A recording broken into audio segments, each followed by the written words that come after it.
My wife was sharing this story on Facebook. Many of you are wondering, what happened to this Broncos fan? Vanished in the middle of Thursday night's game? Broncos, Chargers? No one's seen him since? Here's Mark Meredith from affiliate KDVR.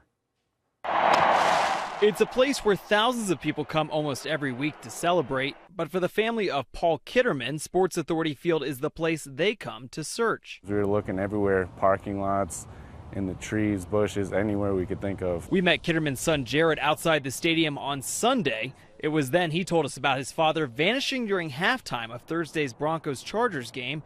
And after searching for a few hours around the stadium, the family also checked hospitals and jails, but came up empty. We really don't know what to do. But trying to find Kitterman hasn't been easy. The 53-year-old did not have his cell phone at the game and rode down with friends, leaving him without a car. The only thing unusual is that he went missing in the middle of a football game on national TV. Denver police tell us so far there's no reason to suspect any foul play, but that's not stopping detectives from reviewing stadium surveillance video. We don't have anything right now that we can say is concrete. I mean, you've got what the tape's going to tell us. It'll tell, maybe show if he's with somebody else or if he's by himself. Kitterman's friends are anxious for answers, but also want more help searching. That's absolutely out of the ordinary. It doesn't make any sense. Nothing adds up. Without any sign of where the 53-year-old went after the game, the family is hoping tips from the public will pay off and help them figure out what happened to their father.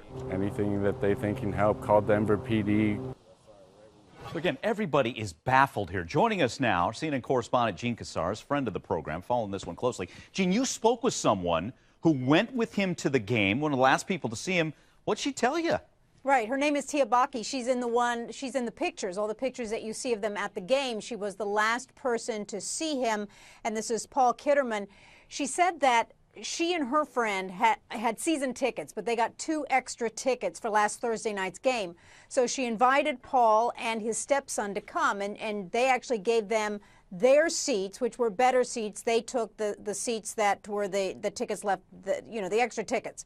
So she said that he was so excited to be there. He'd never seen it in person, always just watched on television because they live about 2 hours away from Denver.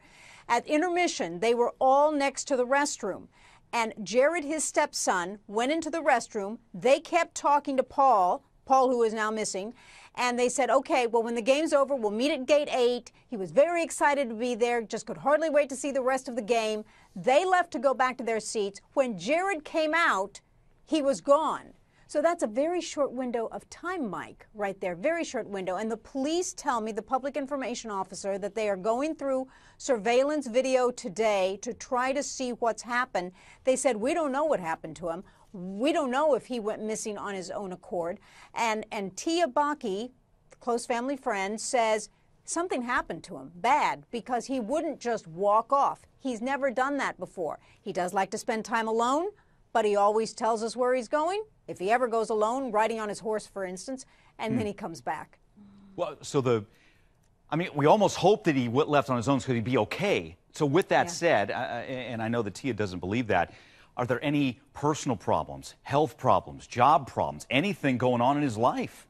I asked all of that. How's his health, mental health? Fine.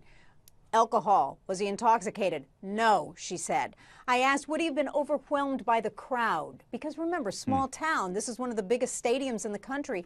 She said he may have been overwhelmed, but what he would have done is he would have gone out to the parking lot, he would have waited for the game to be over, and he would have met us. He wouldn't have just disappeared. Yeah, and it sounds like he had just a great relationship with his stepson. He went to the game with Jared. Sounds like they went hunting together before the game. Yeah. They worked together in construction. So. And they had plans that weekend, Mike, last weekend. They had plans. They were going to go hunting, and they were going to work on the ranch together. Wow.